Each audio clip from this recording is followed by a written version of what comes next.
Good morning. Welcome back, everybody. This is going to be part two of the rise of Nazi Germany. In the last one, we talked about where the Nazi Party came from and kind of how Hitler became their leader. Today, we're going to look at how they get power and how they ultimately get themselves orchestrated and set up for World War II. So the last time when we left off, we talked about in 1925, Paul von Hindenburg was elected as the president of Germany. Now, the president of Germany had a lot of powers.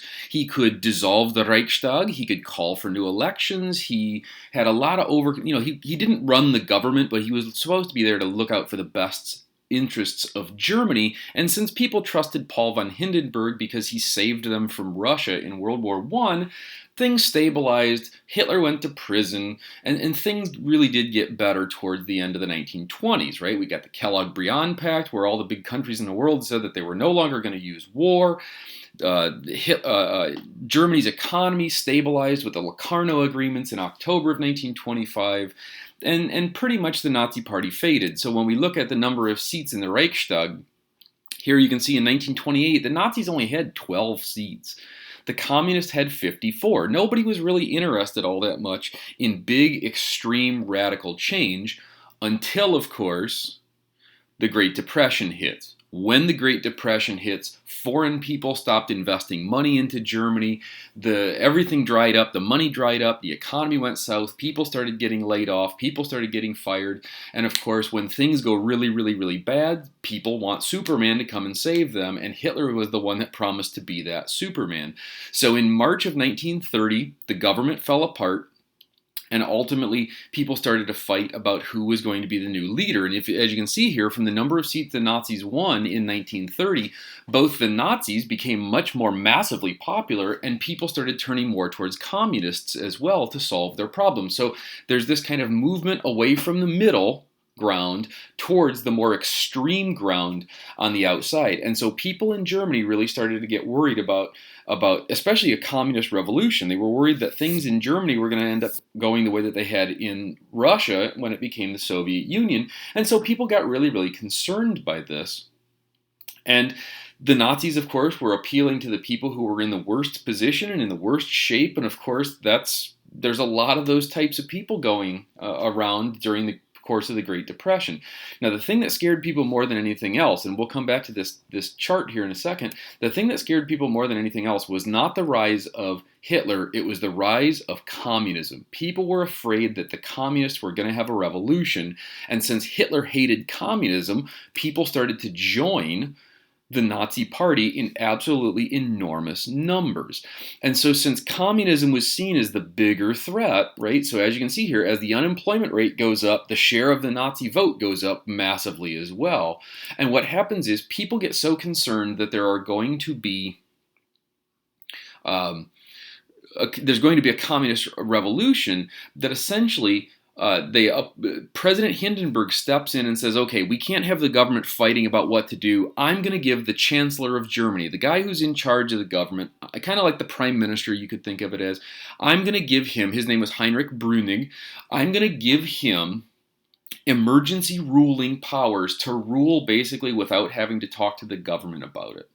In 1932, we got another election, of course, right smack in the middle of the hardest part of the Great Depression. Hindenburg ends up winning that election for president. Hitler came in second, but ultimately there you can see in July of 1932, the Nazis start winning really big in the Reichstag, and the communists are still slowly adding to their power. And so the Nazis have more seats than anybody else, but they don't actually control the Reichstag. They actually cannot choose the Chancellor of Germany yet. However, once the elections in 1932 take place, two guys, Franz von Papen and Kurt von Schleicher, both of them were so afraid that there was going to be imminently a communist revolution that they went to Paul von Hindenburg, the president, and they said, listen, Herr Hindenburg, we need someone who can get everyone on the political right together to stop the communist revolution that we're pretty sure is coming. We need someone who can organize everybody together who hates communism, put them all together in one big political party, get rid of the communists, and once we do that, then we won't need this guy anymore. And they tell him, President Hindenburg, they say, why don't we put Hitler in power? Why don't we make him the chancellor? Why don't we let him defeat the communists? And then once we're done with him, we'll get rid of him, and that'll be over and finished with. This is exactly what they do.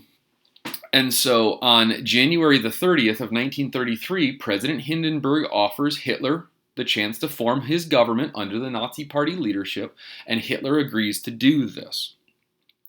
February the 23rd, well, in February then, the very first thing that Hitler does is he calls for new elections. He dissolves the Reichstag, he calls for new elections because he's pretty sure the Nazis are going to be able to win it all on their own now that he's the chancellor and now that he is in charge. By the way, it's important to note, all of this is completely and totally legal and constitutional according to the Weimar Republic's Constitution. Hitler didn't take power. Hitler didn't illegally seize power. He didn't overthrow the government. He was appointed by the president, which was consistent with how the law worked in Germany. Now, getting ready for the elections in March of 1933, the Nazis do a couple things. Number one, they appoint the leaders of all of the local boards of election in every state in Germany. The second thing that happens, and this could have been the Nazis that did this, people even at the time thought maybe the Nazis did this secretly, but we don't really know for sure with 100% certainty. But on February 23rd, 1933, just a couple of weeks before the elections happened, the Reichstag building, which was a brand new building in 1871. It was the symbol of the new modern Germany, the unification of German people together. This was a symbol of national pride, and it burned. It caught fire, and it gutted the inside of this building. Now, Hitler immediately starts looking for somebody to blame, and what he finds is he blames a group of communists, and he says these communists were trying to take away our national symbol so that they can start a revolution inside of Germany. He finds a couple of communists, he puts them on trial, he gets them to confess, and now people are really, really, really scared. Couple of weeks later, of course, what we see is we hold the elections, and wouldn't you know it, on the 5th of March, 1933, when the election is held, the Nazi Party wins everywhere except for two German states, right? And you can see they're number 20 and number 21, which is Kohl-Aachen and Koblenz-Trier. That's the only two places where the Nazi Party doesn't win seats in the Reichstag. So now Hitler has his power. Now Hitler has all control over the Reichstag. In July, he outlaws every other political party in Germany. He starts rounding people up who we call political prisoners, people who just disagree with the policies of the government, and they start putting them into concentration camps. Now, these are not places to be going to kill all of these people. They're places to go to keep them under lock and key so you know where they are. Some people get deported, some people get freed. Most of these people who were arrested originally in 1933 survived. This photograph that we're looking at here is actually from the very first concentration camp to have been built under the Nazi government in 1933. This is called Buchenwald concentration camp. But again, most of these people are political prisoners, they're communists, they're people in other parties, they're people who weren't totally loyal to Hitler. These are the people who ultimately are going to concentration camps, but again, most of them are eventually going to be released. Now, Hitler pretty quickly tries to start making himself look to be legitimate. So he goes to, of course, the other guy in Europe who's got power, who absolutely hates Stalin, who absolutely hates communism. He goes to see Mussolini. Well, of course, by 1934, Mussolini's been in power for basically 10 years. He's got the Il Duce routine down. Hitler goes to him in this dirty old brown overcoat with his dirty old brown fedora. He looks like a goof compared to Mussolini, who's parading around with his military presence, with all these other things. Hitler, of course, learns this lesson very well. It's almost like Mussolini is teaching Hitler how to be a fascist leader, and Hitler pretty soon then starts to adopt this characteristic of wearing military-style uniforms and parading around and doing things very ceremonially. But Hitler's got two problems left in his way that he's going to have to deal with. This takes us to June of 1934. In June and then early July, it's actually June 30th to July the 2nd of 1934, Hitler deals with members of his own party who he doesn't feel are completely and totally loyal to him. One of those people is the guy on the left whose name was Ernst Röhm, who was the leader of the SA, of the Sturmabteilung of the stormtroopers. Rome had been very important because he was the guy that helped Hitler get power, of course, but also he talked about how they had to continue the revolution, they had to continue making changes. Well, that's a wonderful thing to tell people when you're not the guy in charge of running the government. But one of the things that Hitler really desperately needed was stability. He needed to get the economy growing. He needed to get people ready for the coming of the war that he knew was going to eventually have to happen. He couldn't focus on constant perpetual revolution. So during the Night of the Long Knives, Ernst Röhm and a lot of the men that were loyal to him were going to be purged. They're going to be killed. They're going to be murdered.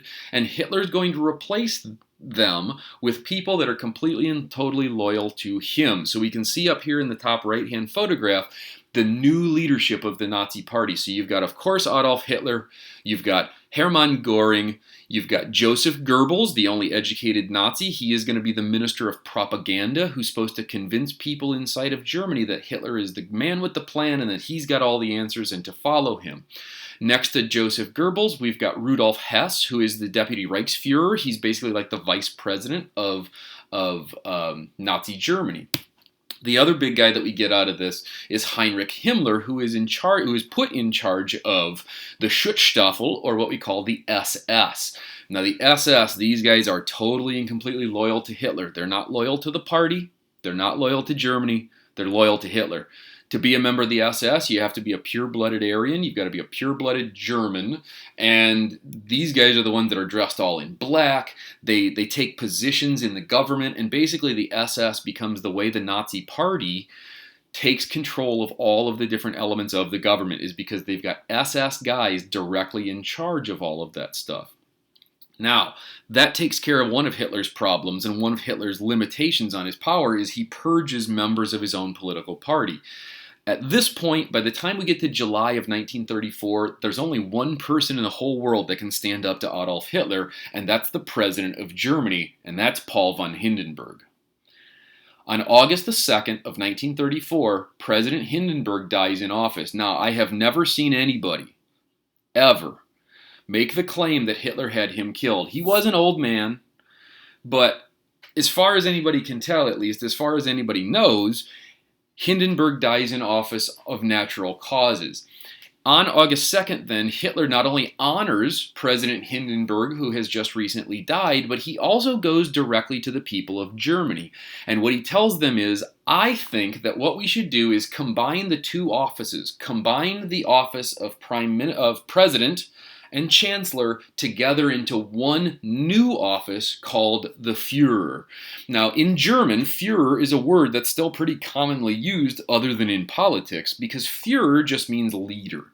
And he says, rather than having to go through the rigmarole of having a guy in charge of the government and a guy in charge of the country and having a president and a chancellor, let's just put those two together, let me run everything, make me the leader, make me the Führer, and ultimately I'm going to keep making things better for Germany.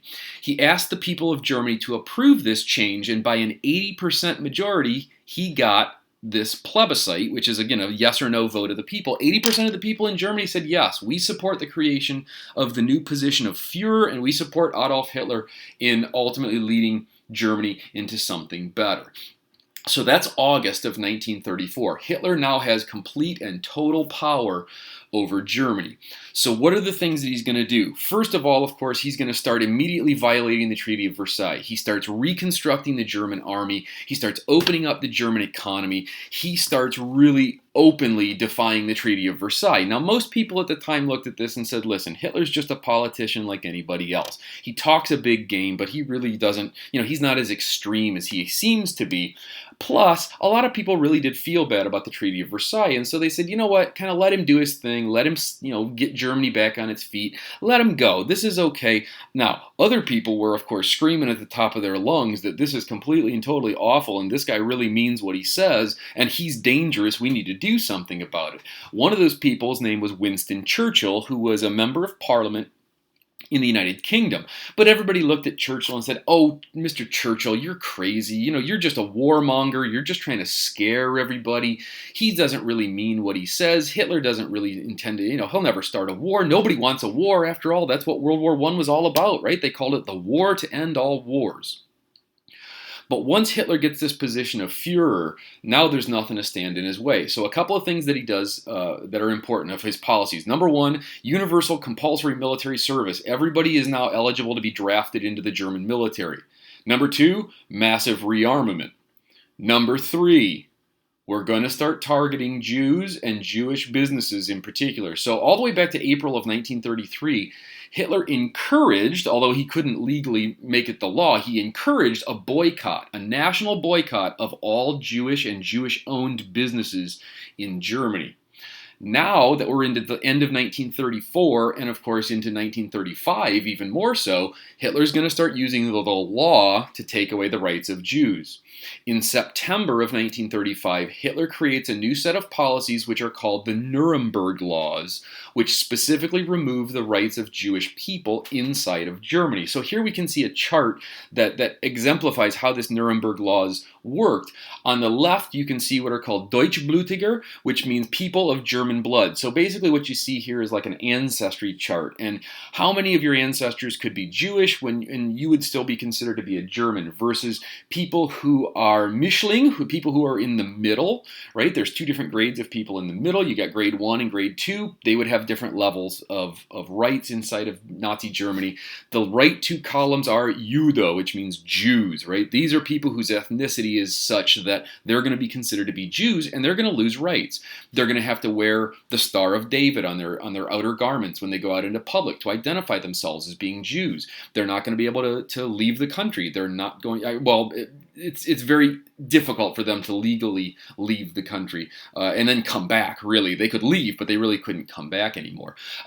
They couldn't own property much anymore. They couldn't freely move around anymore. They couldn't vote. They couldn't do all kinds of things. They couldn't own firearms anymore. The Nuremberg Laws then was this systematic method of removing Jewish people's rights. Now, these didn't even have to be people who were practicing the religion of Judaism. Hitler's talking about blood. He's talking about ethnicity. If you were ethnically of the Hebrew group, then ultimately Hitler hated you and thought that you were a concerning person. Even if you were a nationalist German, if you have Hebrew blood, if you have Jewish blood, you were suspect and you were the enemy, and you were subject then to the Nuremberg Laws. Now, by November of 1938, this is going to go even further in an event that we call Kristallnacht, which is the Night of Broken Glass.